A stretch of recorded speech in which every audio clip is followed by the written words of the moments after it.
Y la Academia lo quiere empatar desde la derecha, centro hacia el área, va el remate. ¡Gol! ¡Fleitas! ¡Gol!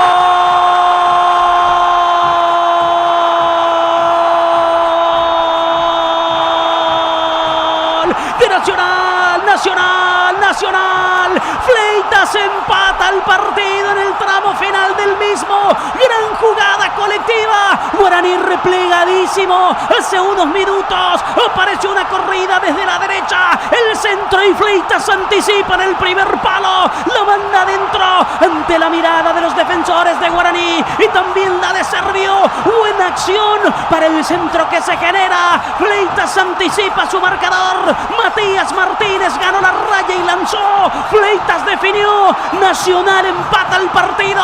Lo festejan en Barrio Obrero, no solo en Nacional, también enfrente, porque Cerro grita este gol, porque lo grita Luqueño, porque lo grita Sol de América, porque lo gritan todos los que están detrás del Indio peleando por el título. Fleitas y un puntito que por ahora vale oro de Dos Bocas. Nacional sigue con el objetivo de llegar a la próxima Copa Libertadores. Suma de a 1 y ayuda a los demás. Fleitas y el empate. Nacional 1, Guaraní 1.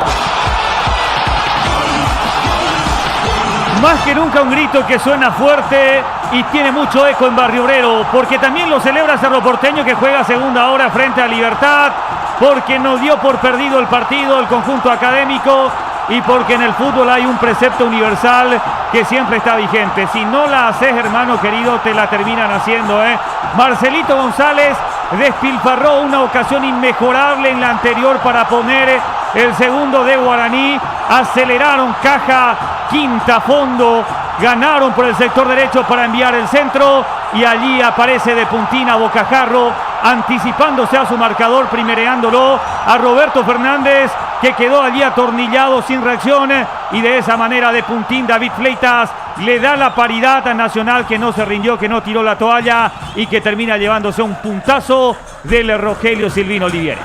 El empate de la Academia. A los 48 minutos de esta segunda